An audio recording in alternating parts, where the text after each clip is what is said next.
အားလုံးမင်္ဂလာပါကုချင်ဟာခါ YouTube channel ကနေမရှိတော့အားလုံးကိုပြန်လည်ပြီးတော့ကြိုဆိုလိုက်ပါတယ်ဆိုတော့ဒီကုချင်ဟာခါ YouTube channel ကနီးပညာနဲ့ဗဟုသုတကိုအမေတန်တင်ပေးထားတာဖြစ်ပါတယ်ဒါပေမဲ့ဒီ channel ကကောင်းကောင်းမွန်မွန် active ပေါ့နော်အလောက်မလောက်တာကြာပြီဖြစ်ပါတယ်ဒါပေမဲ့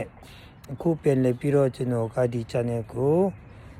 ပြန်လည် active ပေးမယ်အသက်ပြန်လည်တွင်းပေးမှာဖြစ်တဲ့အတွက်ကြောင့်ပြန်လည်ပြီးတော့ follow up လုပ်ပေးကြပါလို့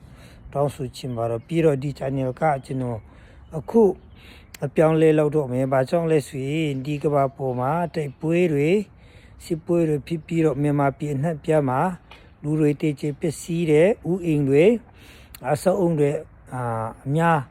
ပစ္စည်းကြတယ်အဲ့ဒီတွေ့ကြောင့်ကျွန်တော်တို့ရဲ့ဒီအတက်တာမှာဒီစစ်ပွဲတွေတိုက်ပွဲတွေအကြောင်းကမပြောလို့မဖြစ်တော့ဘူးဤပညာနဲ့ဗဟုသုတတွေကတိုက်ပြီးတော့ဒီ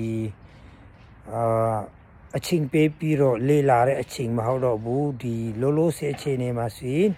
ဒီတိုက်ပွဲအချိန်တွေကမ္ဘာအနှံ့ပြည့်စစ်ပွဲအချိန်တွေအကြောင်းကိုကျွန်တော်တို့တီးဖူးလူနေပြီဖြစ်တဲ့အတွက်ကြောင့်ကျွန်တော်လည်းလှမ်းမိတယ်လို့မြန်မာပြည်ကဖြစ်ပ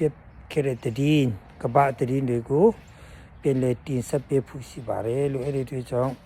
ပြန်လည်ပြီးတော့အားပေးကြပါလို့တောင်းဆိုချင်ပါတယ်ပြီးတော့တခါတလေအားရင်ဤပညာနဲ့ဗဟုသုတတွေကိုလည်းပြန်လည်ပြီးတော့မျှဝေပေးမှာဖြစ်ပါတယ်လို့အားလုံးကိုကျေးဇူးတင်ပါတယ်